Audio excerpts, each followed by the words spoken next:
찬송가 250장, 찬송가 250장 찬양하겠습니다.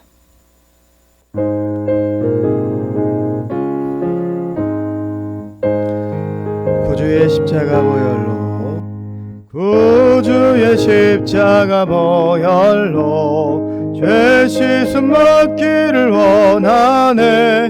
내 죄를 씻으신 주 이름 찬송합시다. 찬송합시다. 찬송합시다. 내 죄를 씻으신 주 이름 찬송합시다. 죄악을 속하여 주신 주 내 속에 들어와 계시네. 십자가 앞에서 주 이름 찬송합시다. 찬송합시다. 찬송합시다. 내 죄를 씻으신 주 이름 찬송합시다. 주 앞에 흐르는 생명수 날 씻어 정하게 하시네. 내 기쁨 정성을 다하여 찬송합시다. 찬송합시다. 찬송합시다. 내 죄를 씻으신 주 이름 찬송합시다. 내 주께 회개한 영혼은 생명수 가운데 젖었네. 흠없고 순전한 주 이름 찬송합시다. 찬송합시다. 찬송합시다. 내 죄를 씻으신 주 이름 찬송합시다. 아멘. 우리 사도신경으로 우리 신앙을 고백하겠습니다. 나는 전능하신 아버지 하나님 천지의 창조주를 믿습니다. 나는 그의 유일하신 아들 우리 주 예수 그리스도를 믿습니다. 그는 성령으로 잉태되어 동정녀 마리아에게서 나시고 본디오 빌라도에게 고난을 받아 십자가에 못 박혀 죽으시고 장사된 지 사흘 만에 죽은 자 가운데서 다시 살아나셨으며 하늘에 오르시어 전능하신 아버지 하나님 우편에 앉아 계시다가 거기로부터 살아있는 자와 죽은 자를 심판하러 오십니다. 나는 성령을 믿으며 거룩한 공교회와 성도의 교제와 죄를 용서받는 것과 몸의 부활과 영생을 믿습니다. 아멘.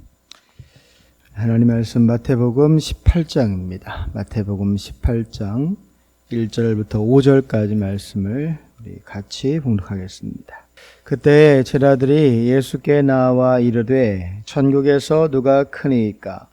예수께서 한 어린아이를 불러 그들 가운데 세우시고 이르시되 진실로 너희에게 이르노니 너희가 돌이켜 어린아이들과 같이 되지 아니하면 결단코 천국에 들어가지 못하리라.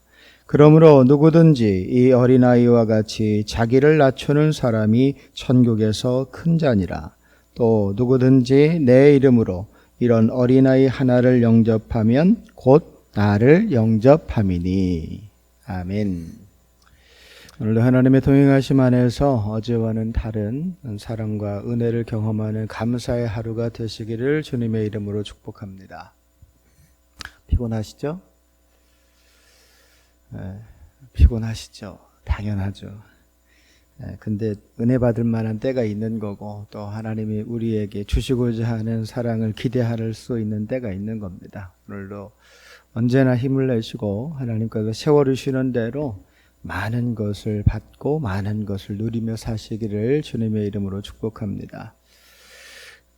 이게 목회자들은 조금 다른 것 같아요. 오히려 이러면 피곤할 것 같지만 그래도 이렇게 자연스럽게 더 이렇게 움직여집니다. 더 움직여지기도 하고 힘이 나기도 하고 제가 조치원교회에서 6년 정도 사역했는데 새로운 담임 목사님을 모셔서 본인이 이제 적응하시는 시간이 필요하니까 저에게 부탁하실 때 한 3개월 정도 새벽 예배, 수요 예배, 금요 기도회 대다수는 제가 좀 해주면 좋겠다고, 그리고 본인은 주일 설교만 하시면 좋겠다고 그러셔서 한 3개월 정도 그렇게 했던 적이 있어요. 근데 그 중간에 뭐가 있었냐면 2주간 하는 이제 특별 새벽 기도회가 있었는데 그 2주간의 특별 새벽 기도회에 모든 찬양 인도와 예배 후 기도 인도 그리고 안수까지를 모두 제 혼자였습니다. 나중에는 물으시더라고요. 괜찮냐고, 몸이 괜찮냐고. 근데 목사님 얘기하시면서 근데 참 신기하다고. 뭐가 그렇게 신기하시냐고 물어봤더니 어떻게 목이 안 가네요. 목이 막 이렇게 힘들어야 될 것 같은데 매일 거의 똑같이 본인이 느껴주신다고. 각 사람마다 하나님을 향한 기대감이 좀 다른 것 같아요. 근데 내가 어떤 마음가짐으로 하나님 앞에 어떻게 머무는가에 따라서 경험하는 은혜의 수치는 달라지는 것 같습니다. 오늘 여러분 기대한 만큼 하나님께서 채워주시기를 주님의 이름으로 축복합니다. 여러분 아시는 것처럼 예수님의 제자는 12입니다. 12명. 이 12이라고 하는 수는 어떻게 생각하면 많은 것 같기도 하고 또 어떤 일을 이루기에는 조금 부족한 수처럼 생각됩니다. 그런데 함께라고 하는 의미를 가지고 생각해 보면 우리가 생각해도 두 사람도 마음을 모으는 게 쉽지 않잖아요. 근데 12이나 되는 그 사람들이 서로를 이해하고 인정하면서 그리고 함께 마음을 모아서 어떤 일을 도모한다는 게 결코 쉽지는 않았을 겁니다. 실제로 이들이 가지고 있었던 직업도 다 가지각색이었잖아요. 그들이 살아온 인생의 경험도 각자 달랐습니다. 그 가운데에는 글자도 모르는 자기 이름 석자도 쓰지 못하는 사람도 있는 반면에 누구보다 아주 영특한 머리를 가진 사람도 있었습니다. 그래서 실제로는 한 가지 일에 마음을 모으고 뜻을 모은다고 하는 게 굉장히 어려웠을 거예요. 아직 온전한 제자로서 성장하지 못한 이들의 한 가지 공통점이 있다면 예수님을 바라보고 있는 그들의 마음, 또 예수님을 통해 각자가 이루기 원하는 삶의 기대치일 겁니다. 이 12명의 제자는 한결같이 예수님을 통해서 지금 자신이 처한 상황이 조금 더 나아지기를 바랐습니다. 한마디로 예수님을 향해 지금까지 자신이 경험하며 살았던 일반적인 혹은 소외된 삶의 모습이 아니라 어떤 절대 권력이나 부함을 얻기를 바랬던 거예요. 그럴 수밖에 없었던 것이 예수님 앞에 찾아오는 사람들의 수가 적지 않잖아요. 더군다나 예수님께서는 찾아오는 모든 사람의 마음과 실질적인 삶의 자리에 그들이 원하는 필요를 다 채워주셨습니다. 심지어는 먹는 것까지를 포함한 모든 것을 채워주시죠. 이런 광경을 가장 가까운 거리에서 보고 있는 지라들의 입장에서는 그래서 늘 그 예수님께 인정받기 위해서 자기를 조금 돋보이게 해야 된다는 부담감이 있었을 거예요. 적어도 함께하는 지라 누구보다는 나아야 된다는 생각이 있었을 거예요. 그래야 훗날 예수님께서 힘을 갖게 되셨을 때 내가 더 좋은 자리에 오를 수 있을 테니까요. 이미 어떤 부분에서 예수님께서는 이 12를 나눠 놓으셨습니다. 특히 사랑하는 제자라고 부르는 베드로와 야고보와 요한은 어디를 가시든지 데리고 다니셨죠. 그래서 이 세 사람은 다른 9명의 제자보다는 조금 더 많은 신앙적 경험을 하게 됩니다. 어떤 순간에도 베드로가 먼저 나서는 것을 보면 이들은 이미 자신들이 예수님의 사랑을 받고 있다고 하는 걸 다른 제자들과는 조금 다르다고 하는 걸 자기들이 이미 다 알고 있는 거예요. 아마 이런 부분에서 나머지 9의 제자들은 적지 않은 불만을 가지고 있었을 거예요. 오늘 말씀처럼 복음서 말씀 속에서 때때로 제자들끼리 누가 더 높은 자인가를 싸우는 이유도 거기에 있을 거예요. 누가 제일 큰가? 누가 제일 작은가? 이걸 따지려면 싸울 수밖에 없죠. 싸워서 내가 이겨서라도 예수님께 더 사랑을 받을 수 있다면 그 사랑을 받는 것이 훗날 나에게 유익이 될 수 있다면 그런 기대가 있다면 싸울 수밖에요. 오늘 말씀 속에도 제자들이 예수님 앞에 나와서 물어요. 1절 그때에 제자들이 예수께 나와 이르되 천국에서는 누가 크니까? 천국에서는 누가 큰가? 이게 뭐가 중요할까요? 조금 당황스러운 질문인데 예수님께서는 어린아이 하나를 불러서 그들 가운데 세우시고 말씀하십니다. 3절 이르시되 진실로 너희에게 이르노니 너희가 돌이켜 어린아이들과 같이 되지 아니하면 결단코 천국에 들어가지 못하리라. 제자들의 물음과는 조금 다른 답을 하시죠. 제자들은 천국에서 누가 제일 큰가를 물었는데 예수님께서는 그 천국에 들어갈 수 있는 요건에 대해 말씀하세요. 어린아이들과 같이 되지 아니하면 결단코 천국에 들어가지 못하리라. 그리고 이어서 제자들의 물음에 대한 답을 하십니다. 4절 그러므로 누구든지 이 어린아이와 같이 자기를 낮추는 사람이 천국에서 큰 자니라. 자기를 낮추는 사람이 천국에서는 큰 자다. 이런 질문을 예수님께 한 제자들의 속내는 12 가운데 누가 제일 큰 사람이 될 수 있는가를 물은 거죠. 이 물음에 예수님께서 답하시는 대로 자기의 모습을 준비해서 다른 제자보다 내가 더 낫다는 예수님의 평가를 듣고 싶은 것이 제자들의 속마음이에요. 근데 예수님의 대답은 지금 제자들의 모습과는 꽤나 거리가 있죠. 제자들은 서로에게 자기를 높이려고 하고 있습니다. 그래야 사람들에게 인정받는다고 생각하기 때문이에요. 내가 다른 사람보다 더 나아 보여야 예수님께도 인정을 받을 거예요. 그게 우리가 가진 판단의 한계입니다. 그런데 예수님은 제자들의 우리 위의 생각과는 전혀 다른 말씀을 하시죠. 자기를 높이는 게 아니라 자기를 낮추는 사람이 천국에서 큰다다. 여러분 실제로 생각해 보면 누구나 자기를 높이기를 좋아합니다. 아니 높아져야 다른 사람이 날 함부로 할 수 없다고 우리는 믿어요. 그래서 어떻게 해서든 다른 사람보다 내가 더 낫다는 걸 증명하려고 합니다. 그 일에 마음을 두고 더 그렇게 인정받으려고 행동해요. 제자들이나 우리 스스로나 내가 반드시 누군가에게 인정을 받을 만큼 나은 사람이 되어야 한다고 판단합니다. 그래야 다른 사람들이 나와 함께 하고 싶어하고 하다못해 내가 하는 말 한마디라도 소위 영향력이 생길 거라고 우리는 믿어요. 근데 여러분 실제는 어떠냐? 그래야 사람들이 나와 함께 하느냐? 내 말을 듣느냐? 예수님의 삶을 우리가 가만히 생각해 보면 예수님은 자신의 상대적 우월함을 스스로 나타내지 않으십니다.